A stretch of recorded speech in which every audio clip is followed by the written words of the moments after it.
Hello and welcome to episode 285 of Retro Encounter, RPG fans' weekly podcast of many topics. I'm Mike Sollosi, and we're joined by the same panel as last week to talk about the same game as last week, Suikoden III for the PS2. But who's that panel? It's fortunately 3 and not 107. Starting with Leona McCallum. Hi there. And Zach Wilkerson. Hey there. And Alana Hagues. Hi there. Leona, Zach, Alana, I went into Suikoden 3 expecting to just be, intrigued to play a Suikoden game, and I ended up liking it, I don't know, maybe even more than I thought I would. I binged this game super hard the past week or 10 days or however long it's been since we recorded, and it wasn't a struggle. I beat this game with a full day or maybe just under 24 hours to spare, and I didn't have to stay up overnight ruining my game selection choices this time. I had a lot of fun, but let's give an overall impression before we go into Suikoden specifics, just to set the tone of the podcast. Zach, you mentioned a while ago that you haven't played this game in 15 plus years. How was revisiting it? I have some issues with it, which we'll talk about. I don't think it stands up to some of the stronger elements or some of the stronger entries in the series, like 2 and 5 in particular, but I probably prefer 1 as well. But I like it better than I liked it the first time. The first time I played it right after Suikoden 1 and 2, and I just wanted, Suikoden 1 or 2 are so interlocked, and Suikoden 3 feels, it's 15 years later. So I don't have that criticism of it this time, but I have others. But I still think it's a rock solid RPG. All right. And Alana, you're in the same boat as me, playing it for the first time. But you were, so engrossed that you finished it, I think even before we recorded the first episode. But what's your overall impression? Yeah, I think I really like it. And I think more than anything, it solidifies why people are really clamoring or are desperate for another one of these games, because Suikoden 3 is a very different take on the Suikoden formula. Again, I think I'm on the same page as Zach in that I think I prefer 1 to it as well, and 2 certainly for sure. I've got a fairly few fundamental problems with it. I just don't think everything works. I think it's over ambitious at times. It does so many things that are so different to 1 and 2, and I think that's great. But I don't think they all quite work together quite as well. But again, I think it's a really good game, and I really, really enjoyed my time with it. I was kind of forced to finish it early because I had other things I had to get through, but I'm glad I did, because I really struggled at times. I think we'll get into my issues probably more as we go along, but I think I really struggled with the pacing. I really struggled with the multiple perspectives at times, and I just think some chapters could have done with a bit of shaving off of things. And yeah, I really like this game. I would absolutely recommend it. It's one of the, considering that the opinion by the fans is so split, I think it falls right in the middle for me. I really like it, but absolutely see both sides. I see why some people think it's amazing and it does so many good things, and I see why it's some people's least favorite. I get both sides, but yeah, it's very good. I saw that both sides thing very recently. I was doing a web search for some Suikoden 3 thing when I was in the late stages of the game, and and 2 of my results back to back were, why do people actually like this game, and 13 reasons why Suikoden 3 is the best Suikoden game. And it was fan opinion is divided on this one. I'm maybe it's because I haven't played a Suikoden game in 2.5 years, and the good parts of Suikoden 3, I would say the assemblage of the 108 characters and the high points of the storyline, I really enjoyed in the moment. Leona, I think before us all playing it for the episode, you had played Suikoden 3 the most recently of us, because for Zach it was many years ago, and for Alana and I it was never. So how was revisiting Suikoden 3 for you this time? Oh, still a joy, honestly. I still love this game a lot. I played it a couple of years ago, as a replay. So this is my 4th play of it in the last. Oh my! 10, in the last 10 years. But no, I really love it, and I don't know. I think Suikoden just has that sort of tasteful edge that I really like in an RPG. It's not the sort of exploitation sort of thing that a lot of JRPGs kind of go for, and it's always very tasteful and very classic, and it's always got a focus on the story and the characters, which I always enjoy. I think the transition to PS2 was clunky, but the heart was in the right place. I genuinely think. So I still love this game a lot. You know how a lot of games and mainstream ones and more niche ones are sometimes will have a scene where you like a game you don't want your parents watching you play, like a game that's maybe otherwise good but has that just has a moment or a scene or a particular character that's like that are like, oh man, why did my mom have to walk into the room during this time, right? Always, every time. Yeah, we've all played games like that. I'm not going to name names or name games, but I don't think Suikoden 3 has a single scene like that. It's No, not really. I don't think any of them do, right? Like, No, I think I don't think tasteful. so. I think tasteful is a really nice word to use because my brain immediately goes to it's a more mature experience, which is like the really bland, like the standard thing to say. But it is, right? Like, you think of all the other series that were around at the time. I think even like Wild Arms, Tales of, all these like Japanese anime style like games, and yeah, they pander way more to tropes than Suikoden does, and Suikoden panders to different tropes, but like it does it in a really adult way. And I think particularly for Suikoden 3, like 2 of the main cast are adults and the other 2 are children, but they are forced to grow up because they are in positions of or they will be in positions of power in the case of Hugo, and in the case of Thomas, he is in a position where he has to grow into this role. So,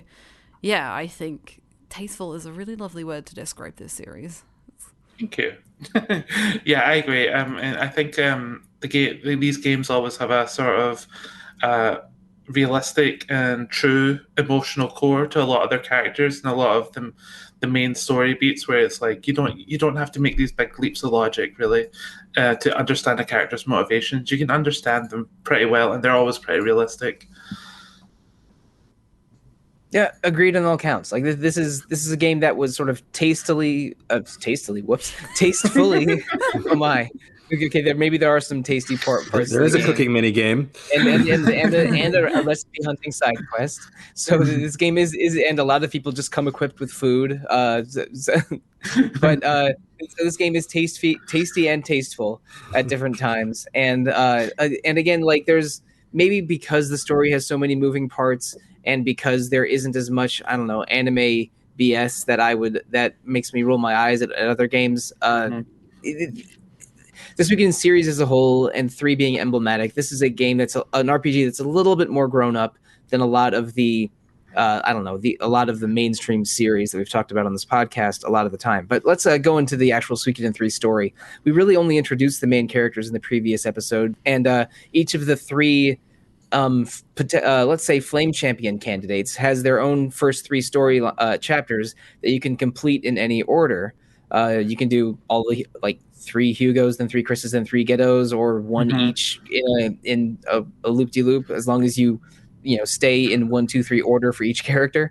And in Hugo's chapters, again, Hugo is a resident of the Karaya village, which is one of the 6 grasslands villages.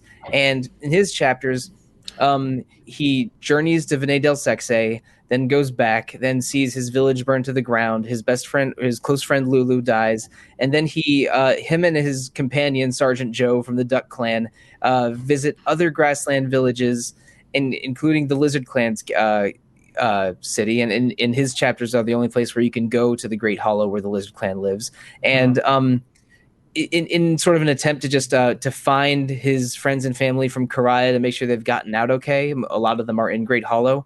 And eventually he meets a young woman named Lily, who's the daughter of the president of the Tinto Republic to the south, and then meets up with a knight named Mua, who's from the sort of free he's from an order of knights from the east. I think maybe he might be from one of the cities where Suikoden 2 takes place.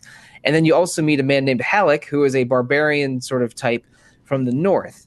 And all 3 of those people, Lily, Halleck, and Mua, are looking for the Flame Champion. And Hugo is like, well, we're also trying to seek the Flame Champion so we can unite the grasslands together to stop Vinay del Sexe.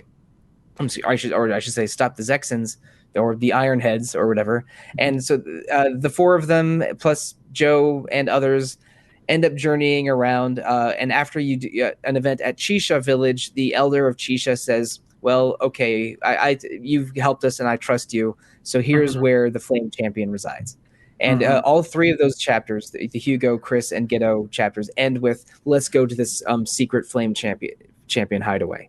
But what do we think of the Hugo chapter characters? Because in a way, like he sort of stays in his home area in Grasslands, but you meet people from all over the Suikoden world and end up with a pretty motley crew.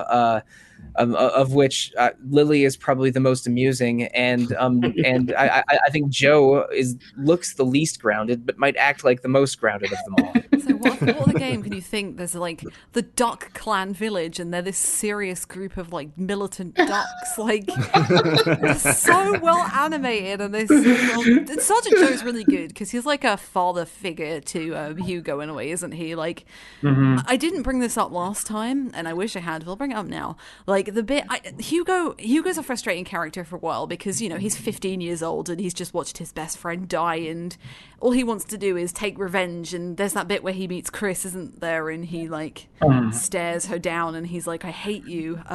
But like when Lulu dies and his like body animation, like it just visibly shudders on screen, I remember being like, "Oh my god." So like I was immediately thrown into his like emotional state, which was good because I kind of like Hugo. I think his story's a little boring, but unfortunately I feel like, and maybe this just because I read around a little bit while I was playing, but Hugo feels like your prime Suikoden protagonist. Like he may as well be a silent protagonist at times. Like I wish he was a little more silent at times, in fact. Come on. He's not that bad, but I enjoy silent protagonists, being the Dragon Quest and Persona and Rudy Rough Knight from Wild Arms fan that I am. But I think Hugo feels like the most natural choice to be the main character of this game in a way, and I think that Hugo, Chris, and Ghetto are so different. They each almost deserve to be a main character in their own RPG. But I'm with you on the Duck Clan. Like outwardly, they're the most silly, cartoonish thing about this game. But their village is like a charming, mostly fishing village, and they have like a serious edge to their guardsmen in a way, because like Sergeant Joe is a very serious-minded character in a ways, but then like one of the other duck guardsmen has his halberd with a fish for a blade, and it's like this is a game with serious military clashes, and Joe is this great grounded character, but they're a bunch of like. A bunch of Carl Barks, Scrooge McDuck family characters. They were terrible. He also has one of the darkest backstories of any of the characters, which is quite sad. Oh, I don't remember. I don't know this. Is this in the text of the game, or is this in one of the audio things? Investigations, yeah. Oh yeah, with the reporter kid. Yeah, I didn't do many of them this time around. So what is it? It's like his daughter died of like an illness and stuff like that, or his wife or something like that. Yeah, I can't remember exactly. No. But it's like this ridiculous duck character. That makes that line where I can't remember the specifics of it, but he says to Hugo, doesn't he? He's like, if you go into battle, you have to expect the enemy to do something, like, you know what I mean, like when if you draw your sword, you have to expect the consequences or something like that. That makes that take on a whole new meaning potentially. And his whole relationship with Hugo, sort of like that father figure that he is, he's probably replacing something. I don't think he's going to marry Lucia or anything, but he definitely is a father or a mentor figure. Yes. And it feels like and I think it's Sergeant Joe is one of the things that makes Hugo feels like the most Suikoden protagonist, because again, not giving anything away about future ones, but like the Gremio and Nanami characters who sort of like functioned as like mentor or over them figures in the first two Suikoden games makes Hugo feel like, to me, and I agree, like he feels like the right choice for this Flame Champion and as the protagonist, even though he is significantly less interesting than Godot or especially Chris. Yeah. I also think Chris and Godot just have like natural true ruins anyway in their story. They don't need it. Hugo needs one. Godot definitely does not need it. And when we get to Godot, like, I almost don't think he ever would be the Flame Champion, given that Godot was with the Flame Champion 50 years ago. Yeah. Like, Such a weird choice. Yeah. And Chris has a natural connection to the water rune that we will definitely get to very soon. Yeah. But so again, Hugo feels like the natural choice for the flame rune, and he's the most, I don't know, like Suikoden feeling protagonist of the trio. But I think that Chris and Godot are such good characters that, and maybe that I think the designers wanted to make them options, and they wanted to definitely have a multiple perspectives angle to the game. So I think that those are interesting design choices. But I mean, I made Hugo my flame champion in part because he felt like the natural choice, but also mostly because I just really liked having the Hugo Fubar combination in my party. Like absolutely, yeah. It was not a struggle, but there was a reluctance every time I went on an excursion to get money or something and didn't include Fubar. Yeah, I mean, I just had so many skill points for Fubar at some point that I was like, oh I my don't God. need to level him up anymore. Yeah. I think Fubar and maybe Emily and maybe one other character besides Hugo, I had over 2,000 skill points with their skills maxed out. Yep. Same here. So let's move on to Chris then. Chris and her 5 knight buddies get to team up a lot in her chapters, but in Chris's chapter 2, you're mostly dealing with the aftermath of the sneak attack from the Lizard Clan onto the Zexan forces that lead to the Zexan forces escaping through Karaya Village, and Chris is still sort of haunted by her killing Lulu in self-defense through all of her chapters. But there's a really interesting meetup with Jimba, who's one of the residents of Karaya Village, when Chris and one of her knights decides to visit Ixe Village, which is a which is a Zexan village that's sort of on the border of Zexan and Grasslands. And Ixe is really close to your castle town, so I would pop in and out of Ixe quite a lot over the course of the story. But then Ixe is attacked by the Grasslands. Chris has this encounter with Jimba, and and after you duel Jimba, like while their swords are clashing, Jimba like creepily whispers in her ear, "Seek out the Flame Champion." Well, it's pretty important to note here as well, like in chapter 1 when Chris is in the Karaya clan village, she spots her father's armor outside one of the buildings, and that's foreshadowing. But Jimba is tending to that armor in Hugo's chapter 1, saying that it belongs to someone from the Zexan Confederation that he once knew, and he was keeping it for that person. Yeah. Doesn't Jimba also say, like, to Chris, like, your father's still alive, or you want to know more about your father, or something like that? And, it's like your father's still alive, seek out the Flame Champion. Might have been the two things that he said to her. Yeah. So that's a very pointed statement that if you've already played this game, which you probably have if you're listening to this podcast, like why are we even dancing around it? But at the end of Chris's chapter 2, she meets up with Nash again. Nash is someone that she met that she meets earlier in that chapter. And he says that if you want to experience Grasslands for yourself, you should, visit it for yourself. So we get a costume change. Chris literally lets her hair down and puts on a, tasteful green jacket. Or is it a tasty green jacket? And oh, God. Whoops. And she sneaks out of Brass Castle with Nash, who always says that he's married, which we mentioned last episode. So like we promise there's nothing sexual between us, video game player between Nash and Chris. And chapter 3 is Chris visiting different parts of Grasslands, including Chisha Village, which she defends during her chapter 3, and Duck Village, in which those two duck guardsmen temporarily accompany Nash and Chris. Which is when I first noticed that fish design on one of their halberds. And it ends up with her in her chapter 3 going to Alma Kinan. They meet up with Uber, the man in black, and Sarah, the woman in blue, and Albert, the man in white, and the mysterious masked mage. Do we ever have a name for that group? Not really. No. They're basically the antagonists by the end of Suikoden 3, and it's not a secret that they're bad guys, but I didn't even figure out sort of who the central bad guys were until I had done a couple of these chapters. Because, like, is it the Zexan Council? Is it Harmonia, the Holy Empire of Harmonia? Generally, it's like, oh no, it's kind of them, but really, it's these 4 jerks. I'm gonna debate you on that. We'll get to that. Well, yeah, I'm gonna say I think you're probably just saying that because there's obviously the last chapter, isn't there, of the game? Yeah.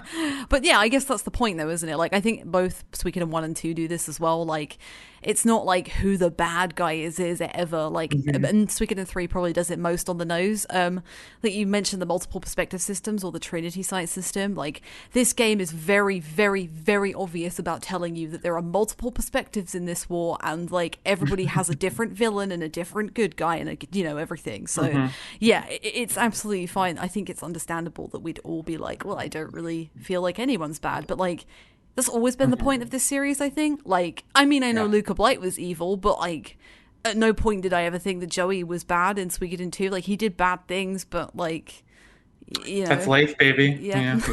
That's kind of Suikoden's whole shtick. He's like, yeah, well, that's life, man. It's kind of unfair, isn't it?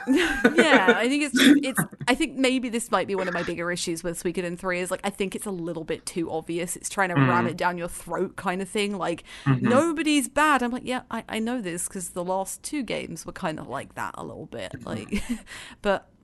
Yeah, I think Luke's group in particular, which I think will be the focus of the end of the episode. Yeah, I've got good things and bad things to say about them, so I'm going to save them for that. But Chris's chapter kind of overlaps with Hugo's a little bit, because if I remember rightly, in their chapter 3, they both end up in that same village, don't they? And there's like an army battle outside of it, and close. In Chisha, they do meet. Chris arrives there before Hugo does. There is an army battle outside of it later, I think, in chapter 4.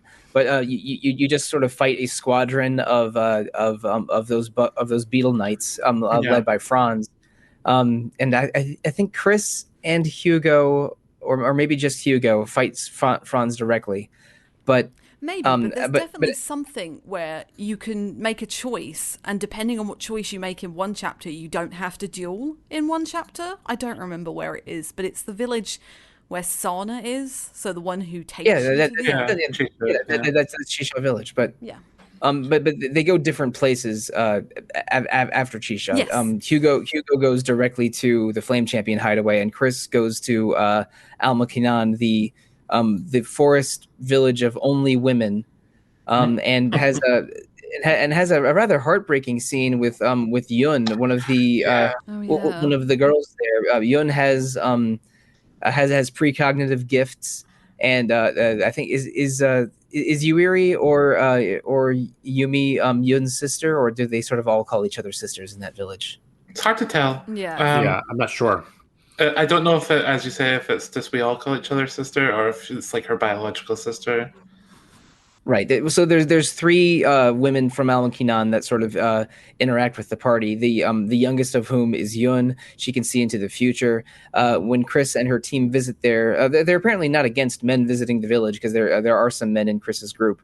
Because she meets up with the that knight and his hapless squire. Max Frederico. Frederico, yeah. Yeah, Fred and Rico, that's it. So there's no problem with Fred or Nash entering the village, but they in that village they mentioned that they are defending the Seal of Water, which is basically a ritual location that seals the power of the True Water Rune, and they're undergoing a ceremony to preserve that seal, but that ceremony involves the willing sacrifice of Yun, which Chris is horrified by, because there's like human sacrifice is something that is not in the Zexan culture at all. But like both Yun and Yuri and Yumi sort of all force Chris to back off. Though the 4 manipulative bad guys show up intending to free the water seals so they can, because they're after the True Water Rune. And Yun dies anyway, even though you fend off those 4. I mean, Chris just has an unfortunate tendency to watch young people die in her chapters, I guess. Yeah. It's also It's also one of my favorite sequences in the game in terms of like it's something I wish they explored more, like the sort of like philosophical differences of Zexen and Karaya, because like Chris's reaction to it is like this is just like mumbo jumbo garbage. Like this doesn't mean anything. Like she's like coldly logical, and the people of Karaya are often like very spiritual, especially the people of Almakanan. And I think it gets to some of the conflict that you would have seen between them for so long, like and why they have been in conflict for so long. But I also think it characterizes Chris in a really interesting way, like in the ways in which she views the people of Karaya. And if I have one criticism, I have more than one criticism of this game, but one of my criticisms of this game is like you have like these different philosophical religious beliefs between like these three countries essentially, and they explore it really, really, really super effectively, I think, in this sequence where Chris basically like says like, okay, like you're going to do what you're going to do and that's who you are. And I accept that. And I think it's kind of a beautiful moment, but like, that's kind of it in terms of the push pull of the philosophy of these different groups and areas. It's amusing and interesting to me that of all of the villages that value like poetic language, it's the lizard people, right? And it's like, oh, which of these 5 tribes is most likely to compose a sonnet? It's the lizard people. Are you saying lizards should be uncultured, or? No, I'm saying that just the like because they're the largest and most warlike of them, it makes it unusual that they're also the most poetic. Those are two things I don't necessarily always connect to each other. I loved it. Chris eventually does find her way to the Flame Hideaway, and then you have Ghetto, who's and Ghetto's crew of 6 are technically all have different backgrounds that we don't even know about, except for Isla, who we know is a survivor of the Karaya village, who is like his team of 5 becomes a team of 6 at the end of chapter 1, and then you basically roll with those 6 for his whole run of things. And they're a border guard from Harmonia, which is the empire to the east of the play space of Suikoden III. And Caleria is sort of their border town that you visit a couple times. But they have another border town, Labuk, which used to be a grasslands town, but was conquered by Harmonia decades ago, and has sort of like in the ceasefire that's been lasting 50 years, like Harmonian control of Labuk was a condition of that ceasefire. So the people of Labuk are Harmonian, but probably still identify as being from grasslands, and there's a disconnect there. And one of the residents of Labuk, Franz, is like trying to he's we were talking about a character from FF14 Stormblood a few weeks ago, who again was a person viewed as a traitor by her own people because she's trying to because she believes that siding with the occupying force is what's best for her people. And that's the same arc that Franz goes through. He's from Labuk, but you realize who I'm talking about. I mean, I do. I don't know yet. No.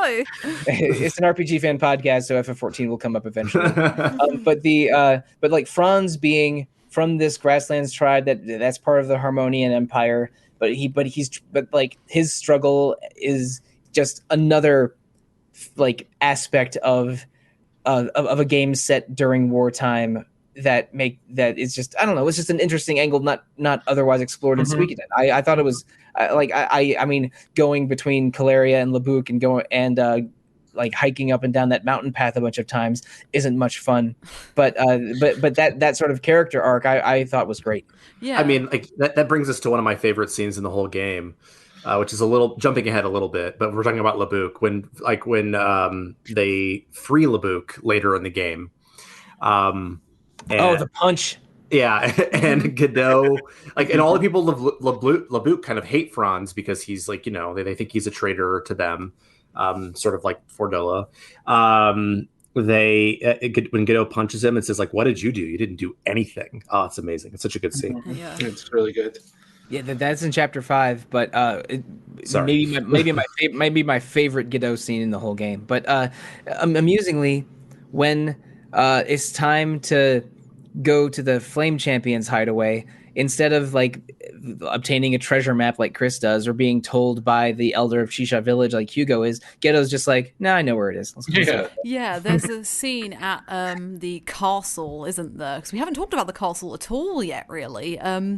You have to. I think it's the end of chapter 2, isn't it? Where Joker goes down to talk to Ghetto, or it might be early in chapter 3, and Ghetto reveals to Joker that he was one of the people who fought alongside the Flame Champion 50 years ago, and that he is the wielder of the True Lightning Rune, which is one of the 27 True Runes. And yeah, of course he would know where the Flame Champion is if, you fought with him 50 years ago.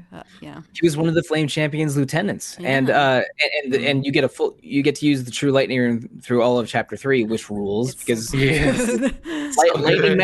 lightning magic is very good at this game, and Ghetto is basically the best lightning magic user in the game, which makes him awesome.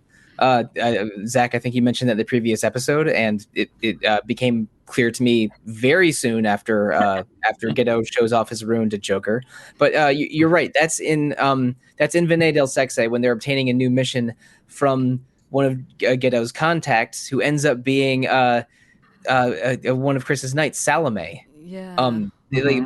So Ghetto, who is a Harmonian a Harmonian mercenary, has been exchanging information with Salome I'm thinking. So Vinay del Sex, I'm sorry, the Zexans can keep tabs on the Harmonians to see if they are ever going to invade or similar, which they end up doing. So it looked like a fruitful partnership after all. But Alana's right. At the end of Ghetto's chapter 2, he shows the True Lightning Rune. Then in chapter 3, you get to use the True Lightning Rune through the whole time. And at the end of his chapter 3, it's clear that Ghetto was one of the lieutenants of the Flame Champion 50 years ago, but he has not aged because he holds a True Lightning Rune. And it shows that the Flame Champion's other lieutenant was Wyatt Lightfellow, Chris's dad, and he looks exactly like Jimba. So before Chris knows, the player knows that Chris's dad was the person she dueled in Ixay Village, and sometime when Chris was a small child, he left Vinay del Sexe to live in Karaya Village under a new name, but he still took care of his armor after all those years. And I was not expecting that reveal when I saw it in Ghetto Chapter 3. I assumed that Jimba knew Chris Lightfellow's father, and but the double reveal of him being Chris Lightfellow's father and being the holder of the True Water Rune, who was pretty cool in the moment. Yeah, it is cool. Yeah, I think I guessed it from. Because I think his Ghetto's chapter 3 maybe starts with a flashback of them in front of a fire. One of them does. And I spotted the silhouette and I was like, that's Jimba. And then when they did that reveal, I was like, oh, it all makes sense now. But you hear parts of that fire conversation at the beginning of each Ghetto chapter, do. but it's clearer who each speaker is each time you see it. And like I think the second time you see it, it's like, oh, one of them is Ghetto. And then the third time you see it, you see the silhouette. You can see the silhouettes, and one of whom is the Flame Champion, one of whom is Wyatt. But I didn't pick up on that. It was a nice surprise for me. I always have questions about Luce, who adopted Jimba. I want to know how that happened, because he's a fully grown man, and she adopts him, and he never ages. Yeah, I think Luce and Lucia, I probably both know who he is. You have to, right? Lucia is the only person who knows. I don't know if Liz knows. Yeah. So Luce is Luce or Luce, whatever we want to call her. I love Lucy. She is either just extremely easygoing. It's like, sure, you can be a kid in my family, or I mean, I'm not sure, but he was technically Lulu's adoptive older brother for Lulu's entire life, maybe. Hey, sure. and decades before. Yeah, well, at least her 108, Luce's 108. When you beat the game and the credits roll, it says that she specifically adopts orphaned kids and that. So I get it. I know he's not a kid, but yeah, she's just a motherly figure. She's nice. Yeah. Sure, I'll be your mom too. Yeah. Yeah, absolutely. I'd want her to be my mom. She's got big mama energy for sure. I'll hide you from your wife and daughter. You're my son now. So okay, Nash, you've been telling us over and over that you have a wife, but do you have a mom? That's how Ghetto's chapter ends, and then all three characters basically meet Sana in the Flame Champion's hideaway. Sana is the elder of Chisha Village and mentions that she was the romantic life partner of the Flame Champion, and his spirit. And the Flame Champion's dead. You get to name the Flame Champion at the very beginning of the game, and I named mine Retro, obviously. And mentions that Retro's dead, but here's where his spirit lies and where he kept the true fire rune. But one of you three is going to be his successor. Who is going to be? And I chose Hugo. Did anyone have a non-Hugo choice for their Flame Champion? No, I picked Hugo again. Always Hugo. Hugo too. Oh wow! Oh wow! Okay. I think it's. I wasn't. I again think he's the natural choice, but I'm a little surprised that we all went the same way. Yeah, I just think that like I said, Godot would not be comfortable in that role. Like, he's already uncomfortable with the idea that, like, the Flame Champ... Like, he's not uncomfortable with it, but, like, it wouldn't be right. I don't think if I was in Godot's shoes, I would not want to take over the mantle of the Flame Champion, having seen what happened to the Flame Champion and the Flame Room going out of control and everything that happened around that war 50 years ago. Like, Godot's responsibility is elsewhere, and he feels a debt to him, but he's not, he cannot, I don't think, and this might be me imprinting it, he cannot take that role over in my head. Chris, on the other hand, it just didn't feel right. Like, given the Flame Champion and Zexin and the Grasslands, it just doesn't feel like natural progression, and also her magic's not very good. Yeah, that's what I was going to say. I've done a playthrough where I picked Chris. She is not a great fire rune wielder, and she can't even get like her 4th level of magic. So she's unusual in that she can wear heavy armor and is a pretty good attacker, but not an elite attacker because she doesn't have like the heavy damage skill or the continual attack skill.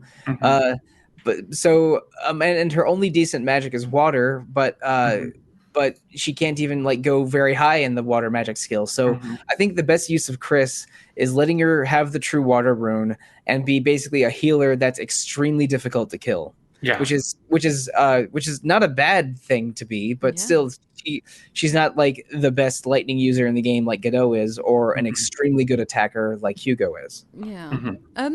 Is this a good time to talk about Thomas's chapters? Because this is perfect time. Yeah, because this, if you don't, so Thomas is the 4th main character of Suikoden, and he is the Tenkai star, correct? He is the same star that both Rio and oh my god, Teo, yeah, are in. Teo is in Suikoden 1 and 2, respectively. Yeah, he's the same as Tur and Ryu. Yeah. Who the main character of Suikoden 3 is I mean a reasonable enough debate. Thomas is the Tenkai star. You could reasonably say any of the 3 Flame Champion candidates are a main character. And again, every Suikoden game has a tactician who is sort of secretly a main character, like Shu in Suikoden 2. And for this game, it's it's that redheaded jerk. Caesar. Oh my Caesar, God. yeah. Caesar and Apple make a return. Yes, Caesar might be the secret main character of Suikoden 3 for all I know. But it's the Thomas chapters are introducing the castle town and building the castle town. But Thomas is the central character for his 2 chapters, which are optional. But you can do a ton of recruiting and world building and leveling up in his chapters. I actually really like the Thomas chapters. Like, because like everybody else is coming from like this really high position. Even Hugo, like Hugo's like the son of the Karaya chief village, or the Karaya village chief. And his backstory is really tragic. Like someone from the Zexin council, like tossing him aside after his mother dies. And I just feel like that's sort of like the innocence of the Thomas chapters. Like, just like, we're going to build it up. We're just going to do like this good thing for like people and the people who live here. And this, like, I actually think that Thomas's 2 chapters are my 2 favorite chapters in this whole game because of just the way that it builds community. Like, it celebrates community, and it celebrates like the importance and the value of community as you like are going through that. in a way that I actually don't think the rest of this game does very effectively. It actually feels very Suikoden to me in that way. Three of the pillars of Suikoden are sort of recruiting this diverse cast of characters, building a castle town out of these motley recruits, and then sort of engaging in military movements and sort of nation building with these like from your castle town. And Thomas does all three of those things, where the other three characters are sort of the military part of it, plus being a more normal RPG with a small group of people going on a quest. So Thomas's chapters are almost a distillation of what Suikoden is. And also, Thomas starts at level 1 and is feeble from level 1, while all of the other characters start from at least level 10, including Hugo, and are more sort of battle ready than he is. So like Thomas gives me the biggest feeling of building, of like assembling your army, and also the biggest feeling of starting from nothing, of the if we call him a fourth main character, of the four main characters. And I thought his chapters were great. I love the weirdos in his town, especially Juan. Yeah. Like Juan, who is one of the best fighters in the game, full stop, but also it comes equipped with a waking rune, so he starts every battle asleep. And he is inspirationally lazy in game and in dialogue. And he's also the martial arts master of the castle, or the bujutsu master of the castle town, which is called Buddha-hook at the beginning, but they all even admit that that's a hard word to say, so you get to rename it yourself. Although the game still calls it Homeland or Lake Castle sometimes in text. So yeah, the Thomas chapters are great. I like a lot of the characters in them, and I'm a little bit surprised it was an optional part of the game. Yeah, I think like as well, like the relationship between Thomas and Cecile is really adorable, and Cecile also fulfills that her. yeah, she does the same thing as like Sergeant Joe does for Hugo, in that Cecile is like the one who keeps bigging Thomas up. She's like, no, you've got to do this, you'll take this responsibility, and she's adamant she's a knight, and she's got this like knight standing in front of her, and he's like, no, you have to have these things signed off, you have to have paperwork and that, and she's like, no, but my father was a knight, he defended this castle, and she's just got so much like grit and tenacity that I really adore about precious. her. Yeah, I love her. Yeah, she has little sister energy and romantic partner energy, and is kind of his sidekick for most of his chapters. I like Cecile a lot.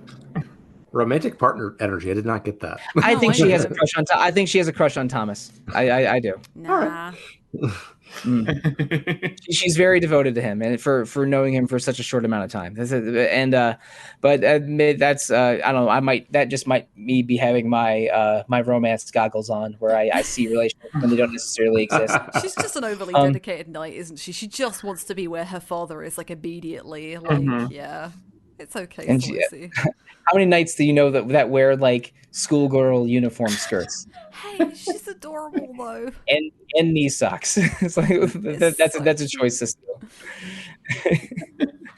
But anyway, after you choose your flame champion, you clash with the fearsome foursome again, and then eventually lose a bunch of fights in a row, and end up having to be driven back sort of towards Thomas's castle, where the armies finally unite.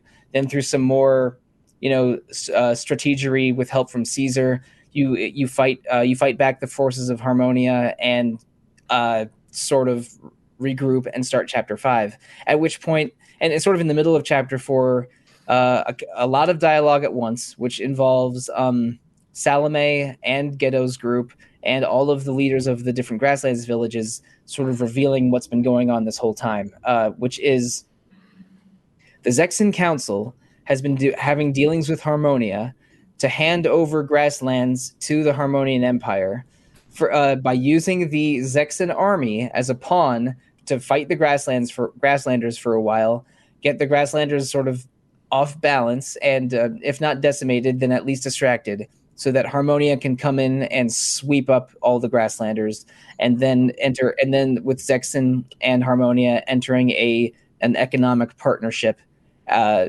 alliance, perhaps even or even perhaps become subjugated to the Harmonian Empire. Yeah. following that. So it's basically the council selling out their whole country and their people so that the Harmonian Empire can expand coast to coast, and which is a disgusting act of politics and military to everyone involved except for maybe the council themselves. Yeah, incredibly short-sighted by them. Yeah, and of course the Harmonians would honor the deal to give them Totally. to retain control. Of course they would, right? So a lot of Chapter 4 is fighting a Harmonian Empire that's supported by the Masked Mage and his cronies. I think I've accidentally said who he was earlier this episode. My bad. But at the end of Chapter 4, or maybe early in Chapter 5, the Masked Mage takes off his mask. And we know that he was a bishop of Harmonia, but it ends up being revealed as Luke, the Wind Mage, who was a major character in Suikoden 1 and 2. And Luke mentions being 30 years old, despite appearing to be a teenager. And that's because for a long, long time, he's been the holder of the true Wind Rune and has not aged since being in his early teens. Yeah, I think this would have been really surprising had I not known already. Unfortunately, the internet. I also knew already, and that was because of me looking up Luke on his wiki page while I was playing Suikoden 2. I think as well, like, even though he's slightly aloof in like 1 and 2, like I never got any like really evil evil energy off of him. Like I just thought he was a little bit arrogant. No, he thought he was a bratty teenager. Yeah. No, he was a teenager who gave sort of a trickster vibe. Yeah, right. But not really evil or self-destructive. But let's get into the sort of main struggle now. Luke holds one of the 5 true runes, the true Wind Rune, and sometime before the events of Suikoden 3, learned that you can destroy a rune if you sort of combine the powers of 4 to destroy a 5th. And one of the ways to do that is getting the 5 elemental runes. And we've talked about the true fire rune held by the Flame Champion, the true water rune held by Chris's father, Wyatt, and the true lightning rune held by Godot. There's also a true earth rune, which is held by Sasarai, a character who's shown up in previous Suikoden games, but is another bishop of Harmonia. And Luke and Sasarai call each other brothers, although exactly what they are is more complicated than that. So Luke tries to steal the other 4 to destroy his own true Wind Rune. Because he's been holding the true Wind Rune for so long, he has sort of a feeling of helplessness and a complete absence of efficacy, that every event is predetermined because of the power of God, and the power of God is contained in the 27 true runes. And if you were to destroy one of the 27, that would at least be, let's say, a crack in the will of God that might be able to give the world true free will. And Luke has just been living in some cycle of self-hatred for at least the past 15 years, because Suikoden 2 was 15 years earlier, possibly longer. Yeah, which gives him these world-ending ambitions. Well, in a way, he's out to save the world in his own sort of way. It's more than like he's been having like literal visions of like a world of nothingness, like the runes crave the sort of he has visions of the white world or the Dharma of that, sort of like Buddhist sort of interpretation of like just this complete stillness and the sort of the will of all these runes that are heading towards that, or at least the Wind Rune. I'm not sure if the other runes really are going towards that, and he's wanting to destroy this rune because he's trying to like stop the stagnation of like the eventuality that everything's just going to become so still and nothing, that it's better to be living in sort of chaos and have like free will and stuff like that. So in a way, he's trying to save the world. Is my interpretation. Yeah, no. He believes he is saving the world by taking a swing at God and granting the world free will. But again, we mentioned 50 years ago that war ended by the true fire rune's seal releasing and killing thousands of people. And but that's just a sort of unleashing a rune. Actually, destroying a rune would maybe like do a nuclear level explosion and wipe out part of the continent. And and Luke knows that what he's doing would kill millions, but he believes that it's for the better of the world. It's a greater good sort of thing. Yeah. A real dark, real destructive, greater good act. Yeah. But for very understandable reasons, the main characters of Suikoden 3 do not want Luke to accomplish this.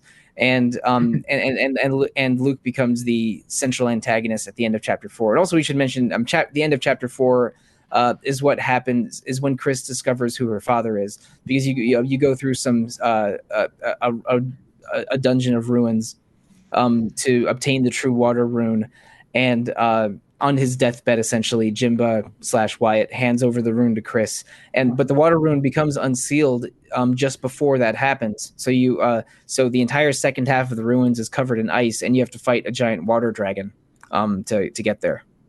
Yeah, that's dragons. It's a pain in the butt, that fight.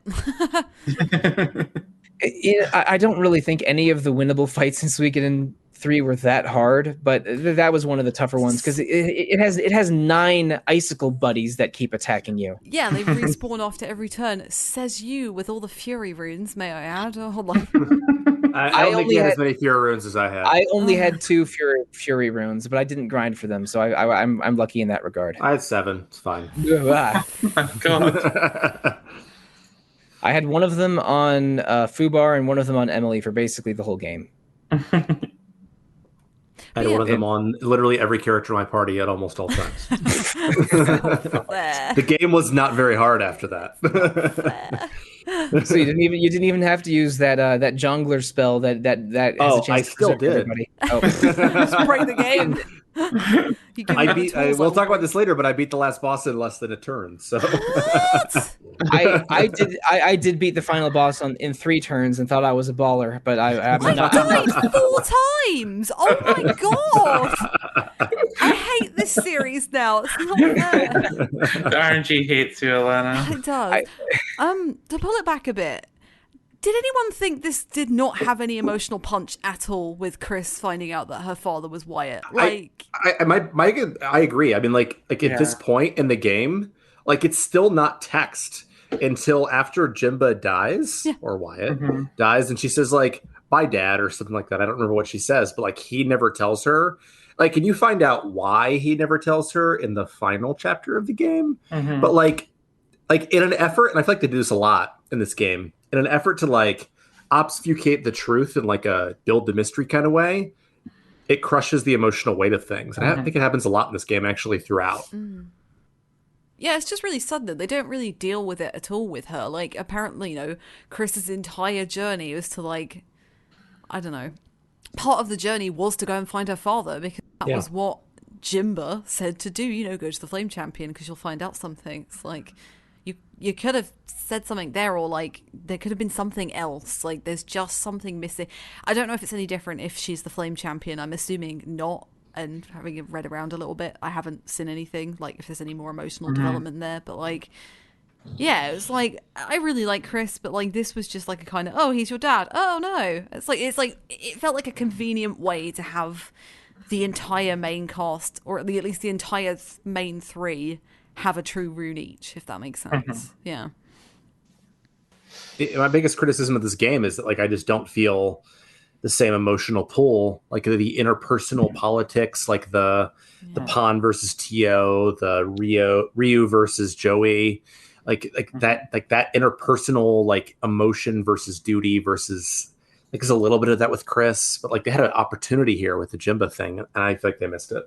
Yeah, this game is interesting, but I don't know if any part of it is really that powerful or affecting. Like there are cool things in this game, and I thought that the secret identity of Jimba was a cool plot point, and I enjoyed it as I was experiencing it. But there's nothing in Suikoden 3 that's at the level of the relationship between Ryo and Joey or Ryo and Nanami, and.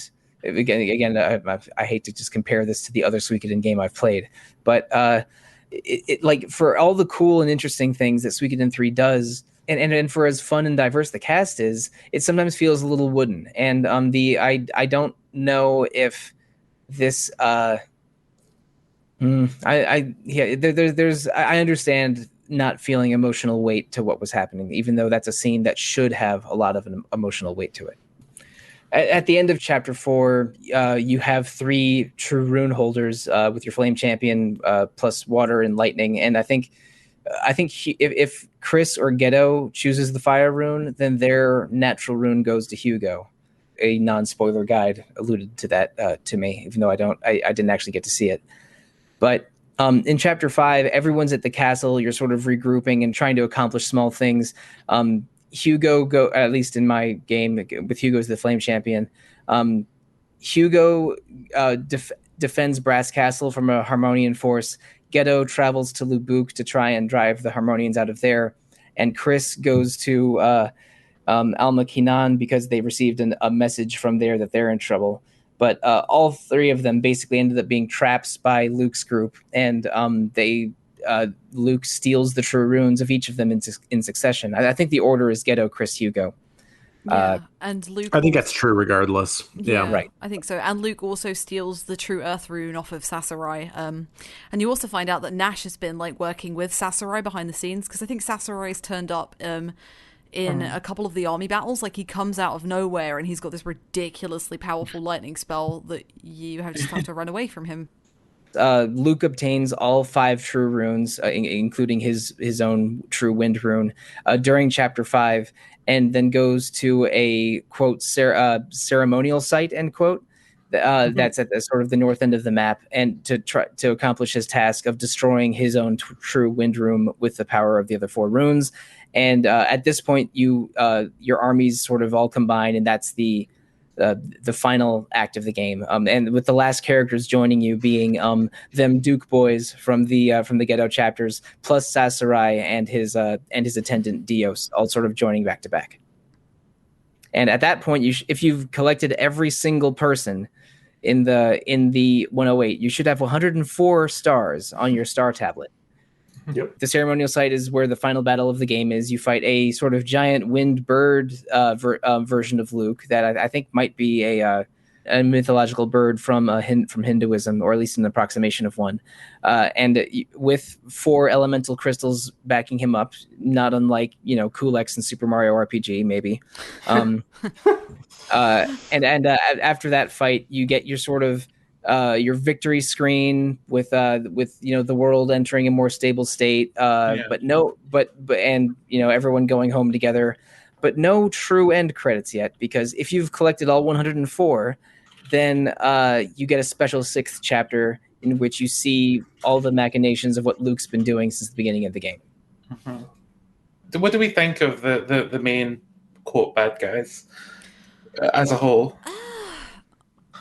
It's interesting. I think this is probably my favorite chapter of the game, just because I think Luke is very interesting. It's really good to see the motivations, because I'll be honest, once everything fell into place in the main story, I was kind of a bit disappointed that most of the army battles were essentially manipulated by multiple ghost clones of soldiers going in to attack your army. So it's I know that the war was manipulated in certain ways in Suikoden 2 and to a degree Suikoden 1, but this felt way more obvious, right? It was it felt like the puppet playing with the strings kind of thing, and I'm it's just not as deftly done. But then when I saw the other side of it, it kind of helped me a little bit, because we've already said Luke is trying to do this to save the world, he's trying to save the world in his own way, and he really struggles at times. He's trying to stay on path, and it's interesting to see his relationship with Sarah. I don't really like the romantic implications of their relationship. I think it's a little weird, but yeah, it's fine. Yuba is just there because it's Yuba. Here's my real question: where's Pesmerga? Oh God, yeah. Oh my God, I'd love to. I would have loved to see him doing, yeah. And then the real question is, where is Georg with his giant ass sword? Yeah, where is he? But like one thing that we may have brushed over, which links back to the main story as well, is Albert. And Albert's not around for much of like Luke's chapter, because he's kind of Albert is the brother of Caesar, correct? And Yes. Albert and Caesar are both Silverbergs. Yes. Yeah, and he plays the role of that Leon Silverberg played in Suikoden 2, where he's he's the other side's tactician. Yeah, I love that. Yeah, he's a grandson of Leon Silverberg. Yeah, and like it's really interesting because like Albert's not even doing it to like win the war. Albert's doing it to get a higher position in Harmonia, and then once he's done, he's like, "I'm going now. I don't." It's care a career what move. happens." Yeah. I'm like, "Whoa, that's pretty devious." He's so callous about about what happened in battle and so detached from it that basically everything he accomplished as the tactician for Luke was like an audition for Harmonia. Like look what I pulled off with a group of 4 people manipulating the armies of 2 nations and plus the Grasslands tribes. What do you think I could do for Harmonia? And then he basically gets hired by them after the war, after handing the flame rune, the true fire rune back to Hugo. And at one point, you're allowed to rename your flame champion the name of the actual flame champion. And because Hugo is a dumb name, I of course let him be called Retro for the rest of the game. I made it Zach, and then I accidentally made it Zach. I was intending to keep it as Hugo, and then I was like, I'm not going back like an hour to save scum on that. So, but like I think that that's another thing of Suikoden games where like they're both sides employ tacticians who are involved in their own schemes but aren't warriors but have their own struggles. Like Leon Silverberg is secretly one of the main antagonists of Suikoden 2, and Shu is secretly one of the maybe the main character of Suikoden 2. So it's like how they handle like the tacticians having almost a side conflict to the actual conflict of the game is something that Suikoden 2 and 3 both do in an interesting way. But I mean, how cold is Albert doing all of this and deliberately allowing the world to be almost destroyed only to have it be saved at the end just to prove how smart he is? And it's like, man, just like Albert. I love the Silverbergs. That's so interesting. All the tactician characters are extremely interesting. Yes, though actually my favorite tactician isn't even a Silverberg. Right, yeah. I actually think Caesar is the least interesting of them. Yeah. I think and the 2 best are the one from 2 and the one from 5. And neither of whom are Silverbergs. Yeah, I have not played Suikoden 5, but I did edit those episodes. Yeah, so we talked about that tactician for probably 45 minutes of our recording time. So we love her. She's great. Oh, I'm so excited. All right, so I thought that Suikoden 3 was really good. Like I have so many annoyances with it. It's so slow. The camera's bad. The camera is so bad that during the final battle, I had both Emily and Juan on my team. So both of them like attack 6 or 8 times in a row, right? Where the camera would be an extreme zoom of the boss's head with just damage numbers appearing at the bottom of the screen with no characters visible. Because the dynamic camera in battle and the fixed camera outside of battle are just so bad, but also this is a 2002 PS2 game, so of course the camera's bad. But like there's backtracking. There's slowness. The combat is sluggish. I don't like the camera. There isn't any voice acting, which started to become an expectation during the PS2 era. And there's a lot of annoyances to Suikoden 3, but I think that the story is genuinely good, and the Suikoden things of recruiting your 108 and building your castle town are great. Although I do wish the castle's state did change. Like you still have holes in the wall, like with 104 people. It's weird. It's quite humbling though. Like it's not even a castle. It's a manor, isn't it? Like come on, we're gonna get real. It's a manor with walls around the village, but there should have been a way for me to pay 800,000 potch to fix the hole in the wall. But none of the other castles have a pirate ship in the back, do they? That's pretty good. I mean, one of them is a ship. I don't know. I think even a sort of like mediocre to good Suikoden game is like still like in the top tier of any sort of JRPG anyway. So I think it's like Suikoden 3 is still a great game despite all its flaws, honestly. I mean, the PS2 is a loaded system for JRPGs, and this is. I don't think this is the best PS2 RPG. I don't know. We don't need to do maybe ranking PS2 RPGs is a whole another episode of Retro Encounter. Kid is number one. I understand. I see. Yes. But Suikoden 3 is 100% just in that list. It's like you talk about great PS2 RPGs. Now I have to mention Suikoden 3 because I thought this game was genuinely good, even though there are plenty of caveats to be had about it. Do we have any other specific complaints that I didn't mention? Because my least favorite might be that camera. I found it so annoying that I could hardly ever walk in a straight line in this game. The pacing for me is really what's the strangest thing about this game, because like chapters 1 through 3 are hyper repetitive. And I get the point. Cool. Like if they had done like maybe through chapter 2, I would have been happy with the Trinity Site system. Mm-hmm. But by the time I got to chapter 3, I was like, oh my gosh. Yeah, we're going to see this from two different perspectives. Oh, we're at the Thomas chapter. Oh, I remember when Godot was here. I know what happens here. Oh, it's so cool to see it from another perspective. No, it's not. I'm bored. Like that was an issue. And then like at the beginning of chapter 4, like everything just blows up immediately. Like as soon as you become the Flame Champion, you go through like 4 battles where you lose them all, which is like something that was spread throughout every other Suikoden game. Like you're always on the losing end at the beginning. But I felt like I got like an entire Suikoden game in chapters 4 and 5, and like the build up to a Suikoden game in chapters 1, 2, and 3, and all the other ones. And it was interesting, but it wasn't always fun to play. Yeah, but like if I'm going to say something like positive about it, I feel like the 108 here are so much better than they are in the first 2. Yeah. Just in terms of getting characters who have character and dynamics and things like that. And like there are not that many, none of the optional recruits are like a pain. I can think of plenty in Suikoden 2 that are a pain. I can think of one in particular in Suikoden 5 that is an enormous pain. Like it's not that hard. So I kind of like that part of it, but like I'm glad because I still put 60 hours into this game, even without the 108 being difficult to recruit. Yeah, my clock time was like almost exactly 51 hours. So this is a medium to long JRPG, but there's so much backtracking and repetition that I feel like it could have been 35 to 40 and without really losing anything. Yeah, I think so. We haven't talked about the music, and I don't really think we can because it's not good. Like it's really average, and I don't like saying that about any RPG. Like I can't remember like a single track apart from the title theme and maybe one town theme, like the Duck Village theme. It's like doo doo doo doo doo, and I'm like, yeah, I just don't really. It's disappointing. Like because Suikoden 1 and 2, like their music is memorable. There's some really memorable themes, like Under the Moonlit. You know, the Moonlit one is one that plays in multiple games in the series. And then, like, you've got, like, not much here. And to think, like, Michiru Yamane worked on this soundtrack as well. Yeah, what?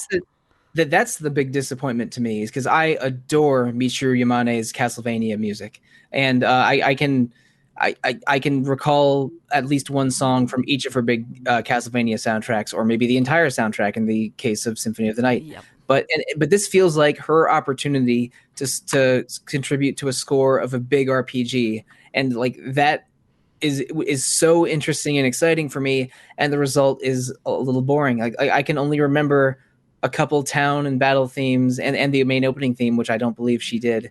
And that's because I was playing the game less than 24 hours ago, but the music is average to below average for this strong age of JRPGs, and that's disappointing. Yeah, and like to spin it, like to put something positive here as well, just to balance it out, like, and to bring it back to Luke a little bit. I think if there is one character this game does really humanize, it's probably Luke, and it's I think one of my favorite part of the whole game is the duel between Luke and Sasarai in the ceremonial site, and all the aftermath after that, where like Thomas and Cecile are like beforehand, Thomas and Cecile are trying to fight him, and then he keeps pushing them away, and then just the whole build up around that situation.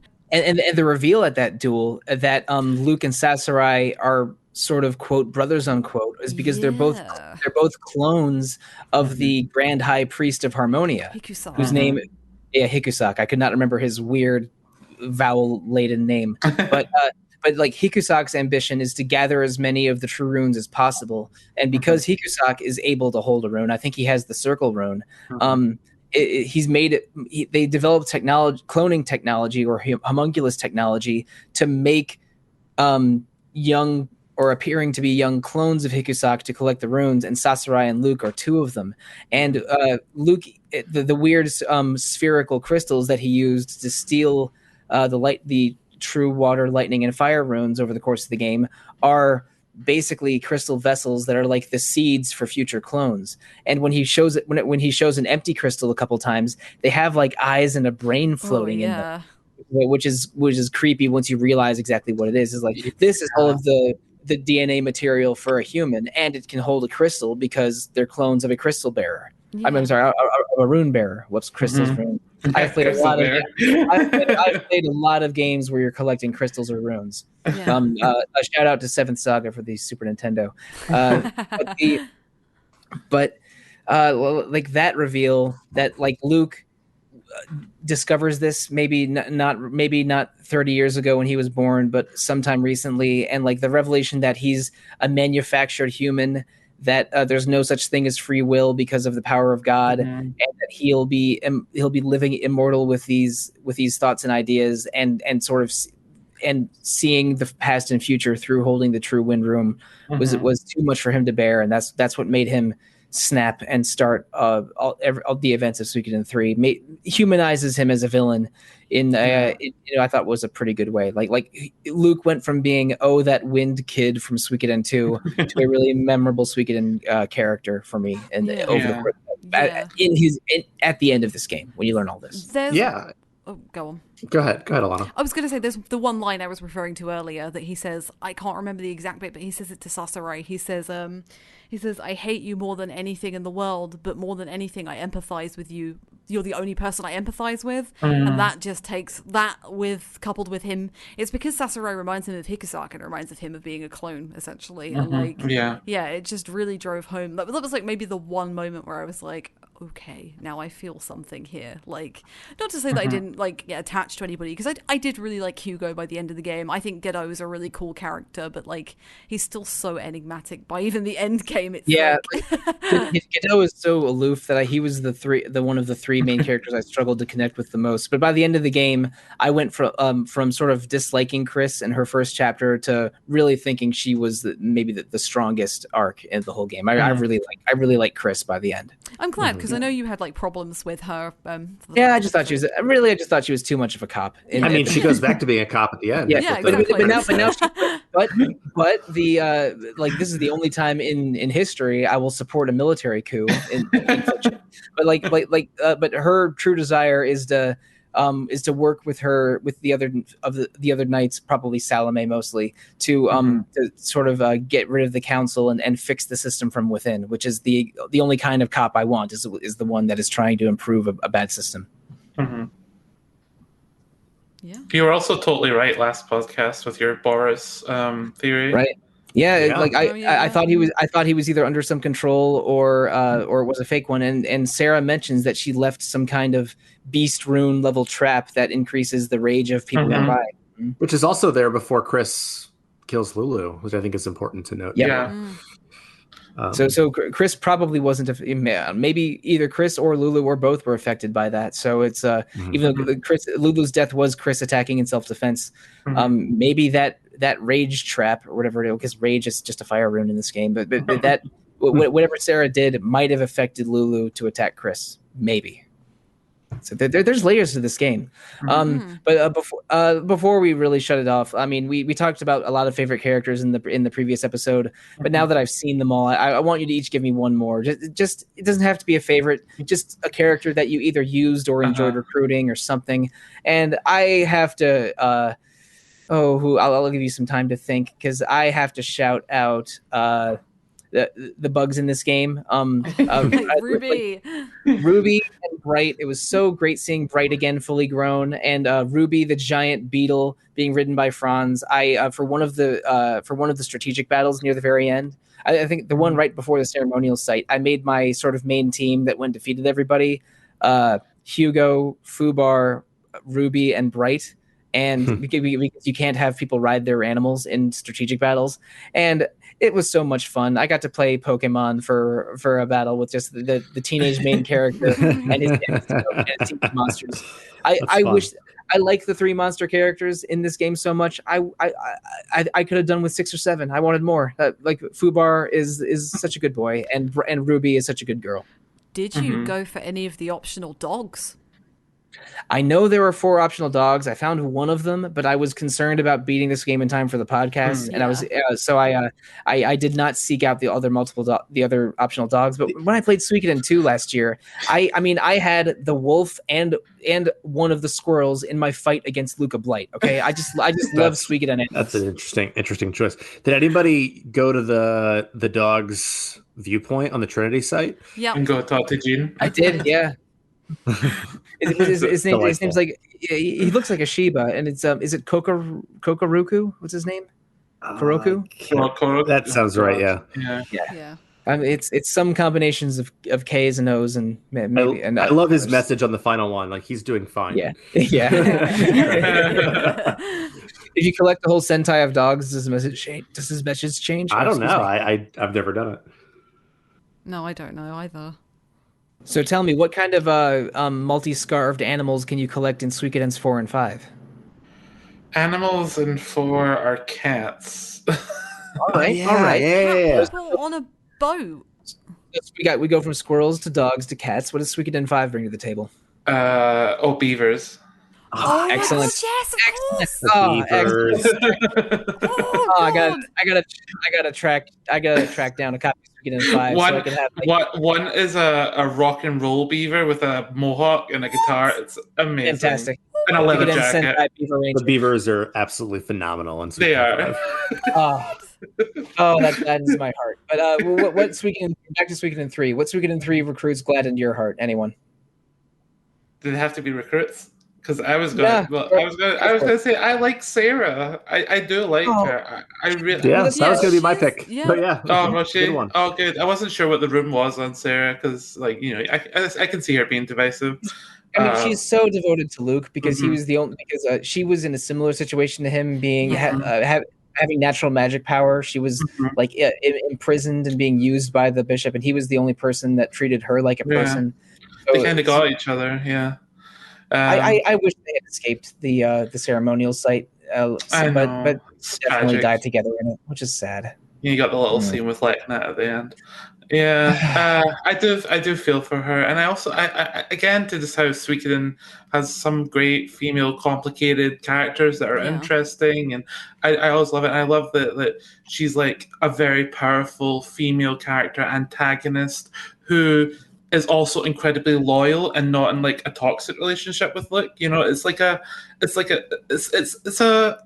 thing. Like a weaker game would make her, you know, betray him because women always betray and stuff like that. So I really like her sort of character as a whole, especially in the grand scheme of writing in JRPGs. Yeah, I don't love that romantic relationship, like I said, but I do like her as a character. Yeah, I just mean it's not like he's not using her to exploit her solely.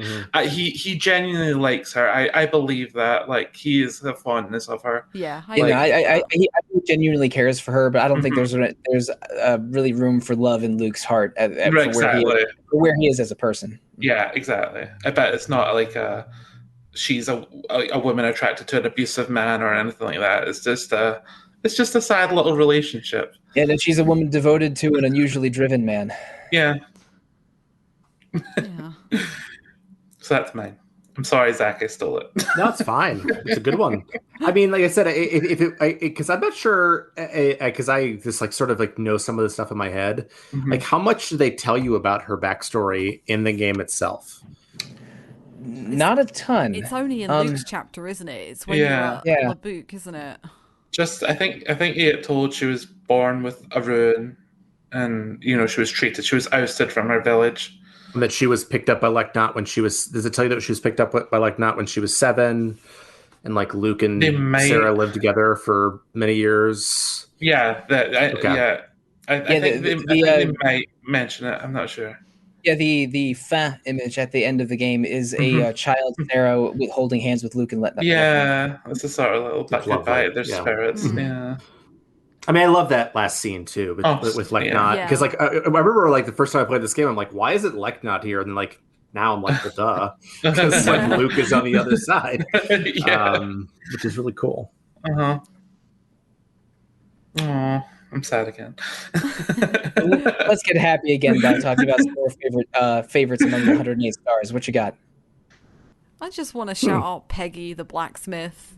Oh. She's so cute. I love the lizard blacksmith so much. Like, I don't know. There's nothing particularly special about it at all. It's probably the most predictable pick I could have picked. But like, I don't know. I would never have predicted Peggy. Never. Blacksmith. Yeah. Never. Peggy is a very, very good lizard who just loves forging weapons. Yeah, she's so excited all the time when you give her a new hammer. She's so jacked about it. I didn't get the gold one because I know the last one is like a random cell in like Ixay. It's an Ixay, but I just checked Ixay's shop every time I went by there, and there's so much backtracking in this game. I went by there like 40 times, so I was able to get the golden hammer without a struggle. But it was just to have like a level 16 weapon on Retro, Juan, and Emily. Really, yeah, I did not do enough grinding for that, unfortunately. Yeah. I did a tiny bit of grinding, just mostly for gold, or for potch, I should say, by the end game. And it was just fighting the same 2 treasure bosses and then going back to the lake castle. Mine was mostly for skill points for Juan because I was like, I want you to be as broken as possible when you don't have enough skill points. Yeah. I mean, because that brings me to my answer, which I thought would be your answer, Sollosi, which is Juan. I love Juan. Is incredible. Yeah, if I'm not going to pick Sarah, I'm going to pick Juan because, first of all, at least without like a ton of work, apparently if you like manipulate this game a lot, like Shaban and Mel are the 2 most broken characters. But without a lot of manipulation, which is literally just like throwing a Fury Rune on them, Juan just absolutely destroys everything in his path. He also needs a yellow scarf or a turtle tunic so he's not asleep all the time. Yeah. But Juan and Emily are incredibly easy to just give them a killer rune or a Fury Rune or both and build up their offensive skills, and they will annihilate the entire game. Yeah, I mean, in the last fight, I had Juan and Emily and Fubar and Hugo, and then Chris, just because I wanted her there, and then Nay. I threw the Jongular rune up with Nay, and then like Juan and Emily and Hugo and Fubar killed the whole final boss before Chris even attacked. I had my team was exactly the same, but instead of Nay, I had Ghetto, just for lightning magic. And I beat the final boss, I believe, at the very beginning of the 3rd turn. Yeah, I mean, it was also great. I mean, like, I think this game, and we haven't talked about this. This game does a good job of meeting gameplay and like story things. So, like Juan being asleep at the beginning of every battle is really cool. One of the things I really like is Rhodey, who is like the apprentice of Estella. Oh yeah, has a Firefly rune on him. Yeah. And it doesn't make any sense because he's just a magician. Like, he's not a tank. Firefly, again, in case the listener doesn't remember, attracts enemy attacked. So you want to throw a Firefly rune on a big tanky character like Percival or Mua, but having it on a mage just because they're unbelievably clumsy, I guess. is a real choice, and also like associate with Estella, who I'm 100% sure would throw him to the wolves in a second heartbeat. Oh my god, yeah. I fully thought it was part of his quote training that Estella has given him. Take this Firefly rune, go walk out in the woods. See what will happen. Yeah. Yeah, Estella might be the best offensive mage in the game, other than a pumped up Godot. But so I did use her for a little while. Her. But her personality is just, I mean, the way she introduces herself as, yes, this is the village of women. Where's the village of men? I loved that so much. There is one in Suikoden 5. Is it the legendary one that she mentions? It is kinda, yeah. Yes. She's looking for the village. Suikoden 5 sounds better every time. Every new thing I learn about it. It's a fantastic game. It really is. Anyway, Juan is my choice, and he's delightful and really powerful and really funny. And I love the moment where like he comes to Thomas's defense at the end of chapter 2. I think it's really moving. It's good, yeah. I like And I love how they, for his outfit they designed something exactly in between a kung fu suit and a like Adidas tracksuit. He's like, yeah, like he is he's Juan, I guess. In This Weekend in the World, the J in Jam Master J stands for Juan. For all you Run DMC fans out there. But okay, if I'm talking about Run DMC, maybe we're at the end of the episode. Retro bingo. Listeners, thank you so much for listening to probably us talk about Suikoden 3 for 2 full podcasts. I had a lot of fun playing it. I even though there's a lot of hangups that we have about Suikoden 3, I think I was enjoying it more and more deeper I got in. And it's just one of the great PS2 RPGs, and the PS2 has a lot of great RPGs. That's my opinion. I'm sticking to it. But if you want to hear us express more opinions, we have a lot more podcasting coming up. The next 6 episodes are planned out. We're doing 4 episodes on Dragon Quest in the month of May. 2 of them will be about Dragon Quest 4. One of them will be a Dragon Quest fantasy draft, because I love me some fantasy drafts. And the last one will be a Dragon Quest villains episode, or I should say an RPG villains episode at the end of the month. And also in June, I don't want to say what the Game Journal game in June is yet, but we are doing an episode all about Final Fantasy XIV's Shadowbringers, continuing that series for us. And also an episode about Nier Replicant, because you might have heard that that game had a remaster come out recently that a lot of people are playing and enjoying. Alana, go read Alana's review; it's so good. Yes, Alana, you published the review for the website, right? It's sort of like probably about a week before this episode airs, so it's definitely out for the reading public. Yeah, go read it, I guess. Sorry. Do it. Thank you for that endorsement, Alana. Yeah. So we have some Dragon Quest, some Nier, and some FF14 in the next 6 weeks. That is a lot of Square Enix in a row, but a lot of different spheres within Square Enix, because Dragon Quest 4 and Nier Replicants don't have a ton in common, let's say. But listeners, if you want to reach out to us directly, the best way to do so is to email retro@rpgfan.com. You can also visit rpgfan.com's message boards, our Facebook page, Instagram page, Twitter page, Discord server, YouTube channel, and Twitch channel. Something streaming every day on Twitch, and you can find video versions of many of our reviews on that YouTube channel, including Alana's Nier Replicant review. We also have 3 other fine podcasts: Random Encounter, Rhythm Encounter, and Phoenix Edge, about randomness, rhythmness, and phoenixness, respectively. You can review Retro Encounter or those other 3 podcasts on iTunes, Google Play, Spotify, however you're listening to us. Please listen. Please give feedback. Please send me emails. I never get emails. I'll send you some, Sollosi. No, I'm sad. I think the last time I mentioned that on a podcast, Steph did send me some emails. So yeah, it's appreciated. And speaking of Steph, she is our social media head for RPG Fans. So if you visit Twitter or Instagram or many of those other places, she is one of the people you are likely interacting with. But let's talk about Twitters that aren't RPG fans. How shall we share our social media with the listeners, starting with you, Leona? You can get me on Twitter at StarMongoose, and I'm also streaming on Twitch at StarMongoose. I'm playing Birth by Sleep Kingdom Hearts right now. Ooh, yeah. Oh, and before you were playing that game that I shall not acknowledge, what were you doing in the video game sphere? I made a game. Indeed, you did.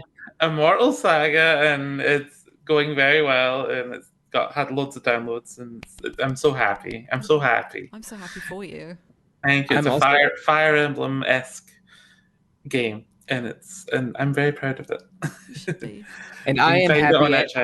I'm happy for you and proud of you, Leona, because that's been a hell of an endeavor, and I'm so pleased that you're finding some success. That's awesome. But we still got to move on. So, Zach, how can listeners find you? You can find me on Discord at ZachW, or you can email me at zachw@rpgfan.com. And Alana, how can listeners find you? You can find me on Twitter at Alana Hagues, or you can find me on the RPG Fan Discord as Alana. And listeners, you know how to find me by now, probably. I'm on Twitter at The Real Monsoon, also at Evoker for Dogs, and I am on the RPG Fan Discord as Monsoon Mike. So I think if the pattern holds, I'll play my next Suikoden game in probably fall of 2023. But until then, let's make it 2022, maybe. Okay, all right. Iodine. Maybe that's right. I should cross off another one before Eiyuden Chronicles, because that game we haven't seen a lot of it, but what we have seen is pretty exciting. I saw enough when I saw the title screen. Yeah, I saw enough when I heard the word Murayama. Yeah, I saw enough when I saw Zach and Leona get really excited. I was like, oh, I have to fund this as well, I guess, just for them. I think I saw like 5 character designs that were every kind of person plus beastmen plus a vampire, and I was in. Yes. Oh. Ooh, maybe that game will have more than 3 monsters. Oh, please. Have you seen the Skeleton King? I have not, but you'll love the Skeleton King. Isn't there a shark person as well? Yeah, oh god. The shark boy. Give me the shark boy. As a Diablo fan, I can appreciate a Skeleton King, but I am hoping for a monster count that's a little bit larger than 2.5% for Eiyuden Chronicles. But listeners, from us current Suikoden fans and future Eiyuden fans, thank you, good night, and good luck.